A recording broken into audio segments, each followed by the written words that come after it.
The Sunday Telegraph today has put out a very interesting article by I can't see who it's by now.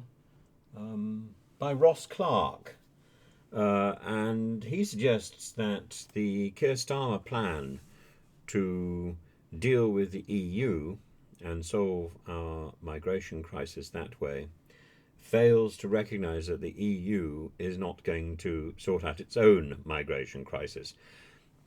This has been ongoing since at least the beginning of the century, and I remember meeting many migrants in Greece, which was one of the main ports of call for migration, and they were kept in squalid conditions.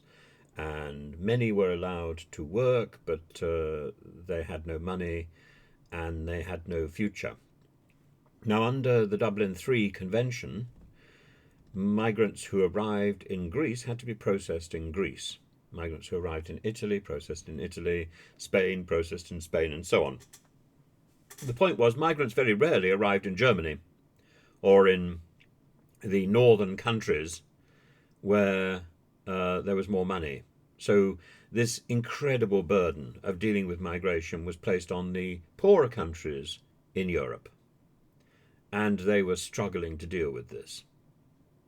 So when migrants eventually tried to make their way out of Greece into Hungary, Hungary erected barbed wire.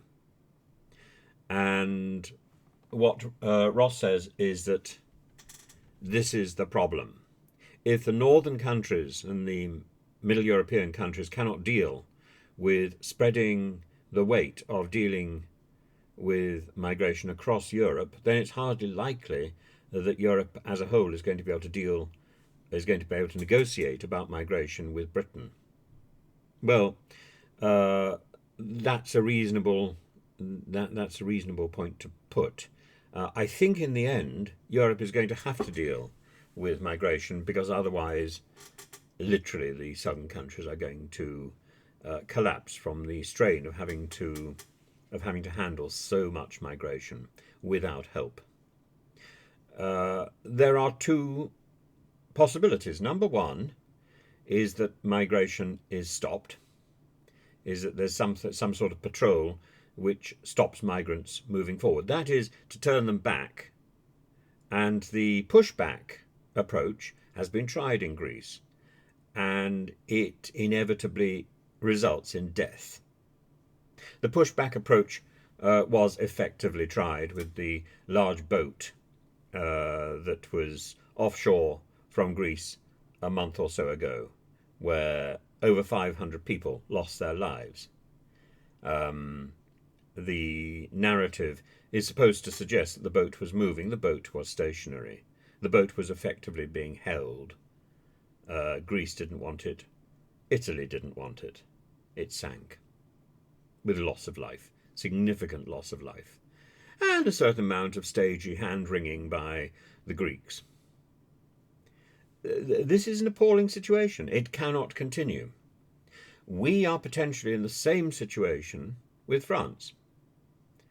And we've had situations where dinghies have been caught midway between France and Britain, and both countries have pretended their emergency phones are not working, and people have died.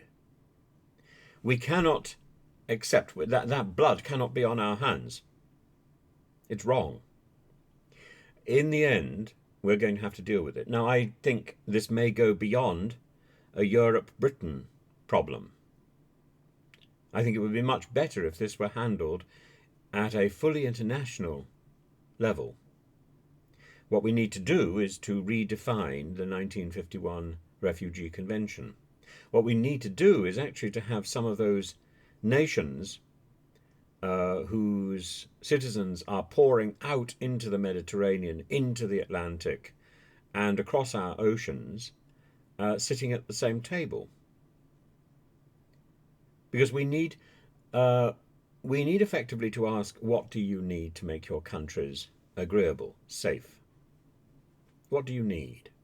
Because maybe that's the first stage to sorting out the migration problem, to making those countries livable. A lot of this is about the political regime. Some of it is about food and about wealth. But a lot of it is about politics.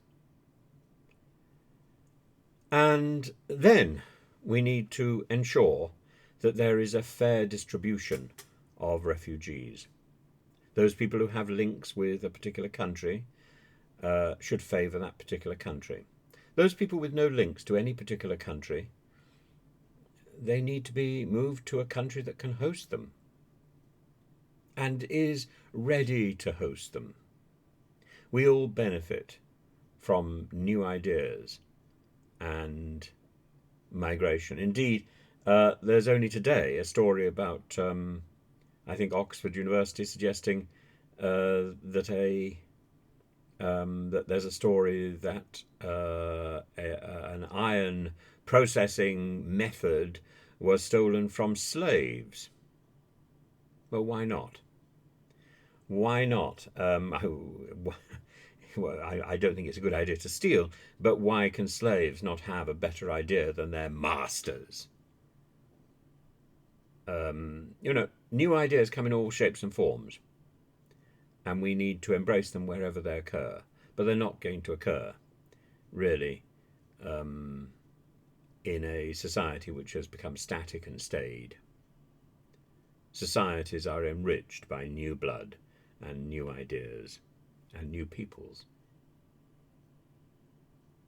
So I think there's a lot to be said for migration. I'm not suggesting an open doors policy.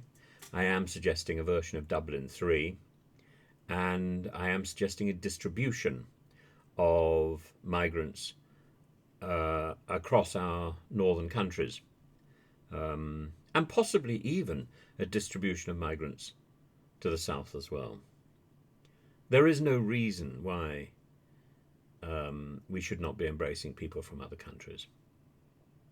And the distinction between a migrant fleeing war and persecution and a migrant looking for a better life is an absurd, very late distinction. And I think we need to allow for that distinction, even if we are perhaps not terribly welcoming to people who fall into the latter category. But I think it shouldn't be a category that automatically rules migration out, or rules asylum out. There but for the grace of God, and we may well find in a few years' time that we are the ones migrating. And I would hope that we are treated significantly better than the way we treat many of the people who are coming over from Libya, from Syria, from Afghanistan, to seek support on our shores at the moment.